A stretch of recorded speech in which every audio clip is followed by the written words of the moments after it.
is that they will pretend to be someone you love to get you sucked in, and then once you're in, that's when they reveal their true self, or being a demon, whatever. Satan appears as an angel of light. Yeah. Well, how about your abduction research? I know that there's quite a few people in the area that you live that, there's people everywhere that claim to have been abducted. What kind of research have you done in that area? Area of abduction, I've noticed that 90% of those who have been abducted either have had it happen to them when they were young, and it's a reoccurring thing, or it's so deep within their subconscious they're not even aware that it has happened to them. A lot of people who have claimed it are just excessively vibrant dreamers, if you know what I mean, where these things have happened in a dreamlike state, and either through astral projection, their very essence has allowed itself to believe in the plausibility of that happening to them. Or it could have been something as simple as a very bad experience as far as an assault and or cases of molestation, and they've used this as a way to convince themselves that that never happened to them. It was in fact this. A lot of cases relate to the overall psychosis of a person. But then when there's evidence like implants and or chips that have been implanted in people, Art Bell and George Norrie are experts in that field. If you have a chip or an implant of some sort, the chances are you have been abducted by something, whether or not it's our own government or some dark organization that operates under the cloak of truth and freedom within our government, the democracy in itself, using that as a way to cloak themselves to do these things to basically create panic, because with disorder, whoever restores order is the ultimate ruler. Down here in Florida, almost every area is known for a big UFO event. We have Gulf Breeze and a few others. Mm-hmm. Is there any UFO event in your area that everybody talks about when you mention that certain of Ohio? Yeah, as a matter of fact, there's the Flatwoods Monster anniversary. Frank Christian, yeah. Stanton Friedman has been to that several times. But that's in, I think it's Asheville, Kentucky, or Asheville, West Virginia. It's somewhere, it's like a 2-hour drive from Point Pleasant. Yeah. But I've been invited to that, I just haven't had a chance to make it out to that area yet. We have a trip planned, in fact, in the next few weeks. It's a pleasure trip, mind you, and it is a combination, 11-year wedding anniversary for my wife and I, plus my mother-in-law's 64th birthday celebration. And we're combining the two, and we're taking a 7-day cruise to Jamaica and the Cayman Islands. And as we're on the ship, I'm going to be researching USOs. I'm sorry? You going to be going through the Bermuda Triangle? Maybe I can take control of the ship myself and guide it in that direction, but only David Copperfield made it back from that, and we both know that. Yeah. I'd like to see Chris Angel hover above that. But we're going to be taking a cruise there, and I'll be researching USOs and talking to members of the crew to see if they've ever talked to any other passengers or have seen things themselves in regards to bizarre lights underwater or things falling from the sky going underwater and continuing to float. We're also going to be looking into a 350-year-old plantation in Jamaica. That's down the road from our resort. Whether or not we feel it's safe to go, that will be decided upon, of course, because there is a lot of gang violence in Jamaica outside of the resort. Plus, they could plant ganja in your baggage, and then you try to get back through customs, and then you get tossed in a Cuban prison or whatever. I wouldn't want that. No. Yeah, it's an old plantation beyond a swamp. That's what I've been told, and I have permission to get there. I just don't know if it's safe to go, considering the onslaught of violence, especially against Americans in that area. Yeah, I just want to mention down here, one of my friends, who's also a STAR team member with MUFON, he's been researching some UFO events, and he's come into contact with a lot of the Gulf of Mexico shrimp fishers. Oh. And they say they see lights underwater all the time and see crazy things going on out there. He's even thinking about planning a 30-mile out sky watch. You know, just drive a fishing boat 30 miles out and hire it, and just do a sky watch and a water watch as well. So that'd be interesting. It's a lot like James Cameron's The Abyss. Yeah. Well, what time is it? 12:46. No, not time for another commercial break just yet. We could do a commercial about my books. But I can't remember what it. Oh, yeah, I remember. What? I don't. Oh.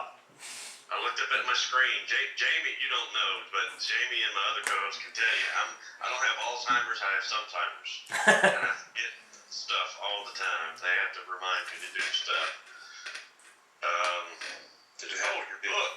Yeah, that's it. I was going to ask you about your book.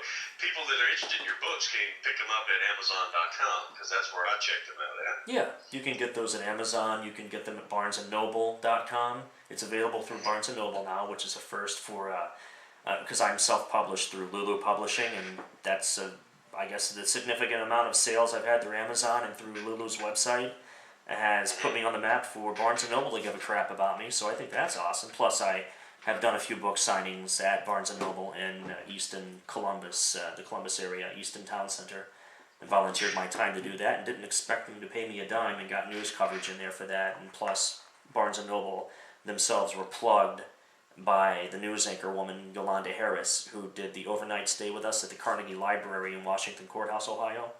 They did a whole evening segment. You can see all that on my YouTube channel. Okay, so if you'll give us the link for that, we'll post that in the chat room. Yeah, what's the YouTube username? It's Parks Paranormal. Okay. Yeah, I can send you the link directly. That's for sure. All right. Because unless I misread something, because I checked out the Lulu site, it said something about you being an editor as well. Yeah, I do edit my own work. My wife helps me with that because she is a 6th grade school teacher. She teaches reading and English, and we've both worked on my books before. I'm not too, I'm going to bash my own work here. I'm not too crazy about my second book because I feel it was rushed. I feel I didn't really take as much time with it as I should have, considering the amount of time that I took on my first book. But I was writing 2 books side by side at the same time. I was writing Haunted. Oh, wow. Yeah. And with a new daughter on the way at that time, who will now be 1 year in April, and I have a soon-to-be 4-year-old son, so my hands are tied pretty much. I gave up sleep years ago, but I was writing 2 books side by side, that being Haunted Chillicothe and the other one being Haunted Holidays. Now that's the one I'm shopping around in mainstream agents and publishers, so that one is the Mona Lisa of the books I've written so far.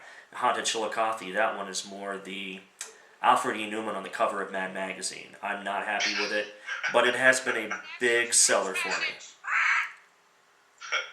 Well, let me warn you about the sleep. I'm an older fella, and I have my daughters are grown, and I have 2 grandchildren. You think you're losing sleep now? Wait till they're teenagers and they're out late on the weekend, and you're setting up because you can't sleep. You're worried about it. It doesn't get any better. Well, one thing has gotten better for me, thanks to the publicity I've received through this. I've received a lot more support and praise than I have criticism, which is awesome. Because this type of field, of course, if I had been doing this 10, 15 years ago, as publicly as I'm doing it now, I would be ridiculed and scoffed at, like Joan of Arc. But because of the time that we're in right now and the popularity of TV shows like Ghost Hunters and Ghost Adventures and Destination Truth, it has caused people to flock to me and want to be a part of the bigger vision I have and or other groups that I'm affiliated with, like Paravisions out of Ohio, some close friends of mine. I'm the spokesperson for PAN, the Paranormal Alliance Network, which consists of about 7 different paranormal teams throughout the Midwest. And I've been doing that for the past year now with this gang known as Paravisions. And then there's Crossover Paranormal. There's a lot of groups I'm involved with, but the one that I founded, Parks Paranormal, that one is my family, my friends, my closest friends, that is, who live within my area. It makes it a lot easier to do stuff, but the old day job I had, man, the hours were atrocious, let me tell you. trying to find time to do investigations at all, let alone take a pee when I get home. With 2 kids, it was ungodly. But then last week, I was blessed with a new day job, better hours, much, much better money to buy more equipment, and better prestige as far as my title. So my college degree finally paid off. Yeah, I'm still waiting on mine to pay off. But I'm also in grad school working on a master's in forensic psychology, and between that and doing the radio show and a couple of my other ventures, it's like I was telling Jamie, I didn't even get a chance to get all my questions that I normally would ask a guest done this week. So that's why I was like, we're going to talk a lot about UFOs today, Jamie. Have you, I'm looking at Google Maps in the town you live in. I see there's a Masonic temple on Main Street that looks pretty Yeah, that actually, I'm a part of the, affiliated with the Women's League of Voters of Ross County, which is the organization that funds and sets up the Chillicothe Ghost Walk. This will be our 5th year coming up having done this, and I'm always set up at some local haunted hotspot where they bring in people, and they buy my books, they hear me talk about the area, talk about the location, and what happened at the moment I walked in prior to the Ghost Walk, and what I encountered, what I have on film, so on and so forth. And when I do this, this past year, the Masonic Temple was on that roster as far as one of the places to head. There were 4 injuries related to that site this year. Someone felt as if they had been pushed down the stairs and they broke their ankle. Someone else hyperventilated because of a panic attack, and someone else got scratched by something. And someone from Dayton submitted a picture to me that they had taken in one of the rooms of the Masonic Lodge. And there were no lights on because it was a beautiful sunny day. The windows were wide open. And the picture he took, there's this bright flash of light directly above this gentleman. And there's no source of reflective material anywhere near this magnificent orb to create that type of flash. And it's just basically flat, plastered ceiling. And, you know, I'm no craftsman by trade, but flat base spackled ceiling is not reflective. Yeah. And it's just common knowledge. Even with a glossy paint, it still probably wouldn't be very reflective.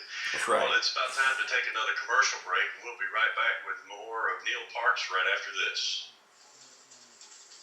Yeah, I just posted a picture of that Masonic Lodge in the chat. The thing looks pretty creepy. I can see now why the town is so haunted. Let me check that out. Kinds of things. I'm a Mason. Well, you do realize that Athens, Ohio is the 13th most haunted location in the world according to the British Psychic Registry. Wow. And Chillicothe is the 75th most haunted. What are darker shadow images called? Just shadow people? Yeah. That when we come back. Yeah, shadow people. Oh, I'll save my explanation for that. Did you get the, I got on the chat here and I submitted the link to my YouTube channel. Yeah, we got it on there. Okay, good. Yeah, Jamie's pretty quick. You got to get up early to beat Jamie. Right after you said it, he went boop and popped it in the chat room. You guys are cool. Thank you. Thank you very much. We try. It's we're very informal. And Progressive Field, Franklin Park, the Cleveland Museum of Arts. These are all pictures they're popping up for that. it is a Masonic temple. In what city was that temple in? The Masonic Temple, Chillicothe, Ohio. I can't spell that. Just say Ohio. Yeah, I want to ask about expeditions when we come back. If you've done any to the Great Lakes or Bigfoot or anything, that's something I've always liked to do because of my handicapped stature. Truly, I need to get a 4-wheel drive, all-terrain scooter. That would be cool. Yeah, that would be a lot of fun to have. There we go. I just spelled Chillicothe in the chat line and posted it. There you go. Thank you. It's Native American for enchanted land. 20 seconds. All right. It's also Shawnee for gathering of chiefs.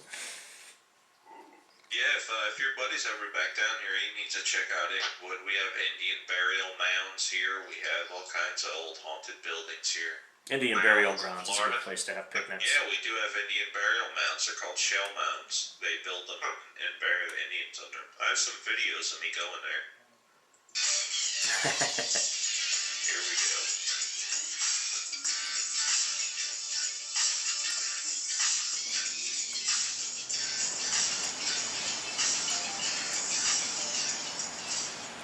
And we're back with Neal Parks, and we're talking about ghost hunting, UFOs, cattle mutilations, crop formations, and many other things. And one of the questions, since you were talking about that photograph, one of the things that I always like to do is get other ghost hunters' opinions or ghost investigators.